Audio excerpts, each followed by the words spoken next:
กลับมาซ้อมอีลังนะ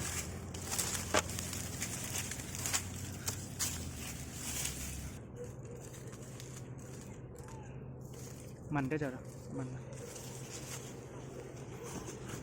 หน่อยเก็บใส่ถุงแล้วเก็บหรอ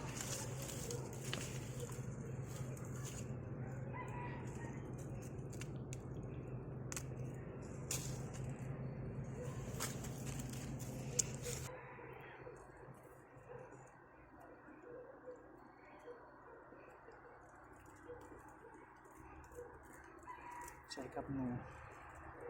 โดยใช้ดนละ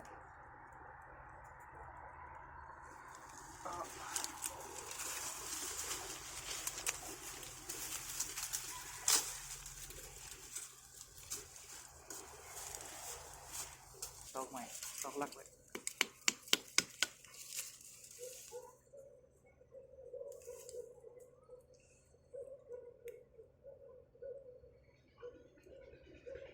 หลักที่สองเลย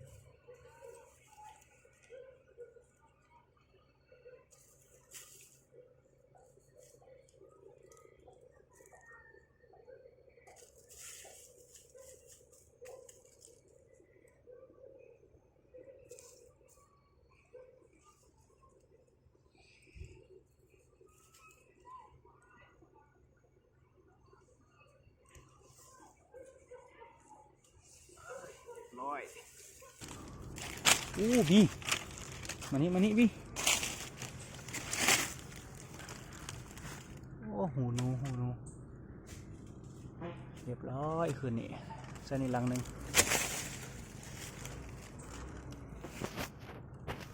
กับเนี่ยมันอึ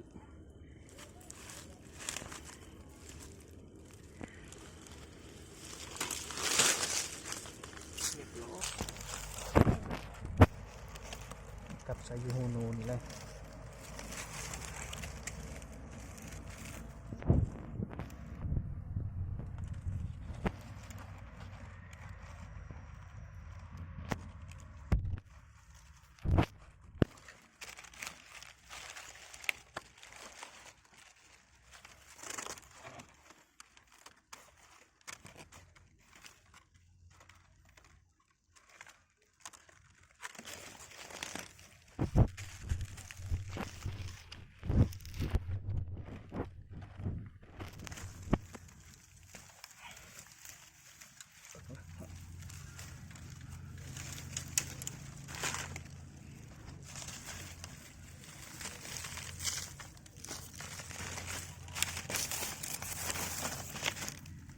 ปกมัน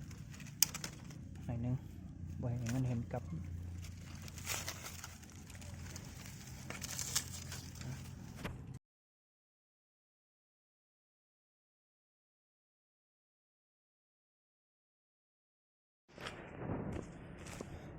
หลังจากเมื่อวานเอามาใส่กับ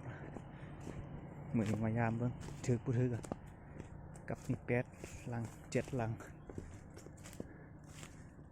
ลองเบิ้งว่าจะถือจะได้จักตัวหนาวแห้ง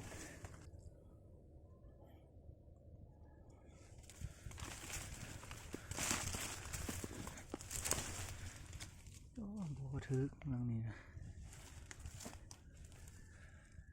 มันบอกว่าแก่เลยโอ้ยหลังที่2กับวัวได้วัวถือจับเป็นแนวได้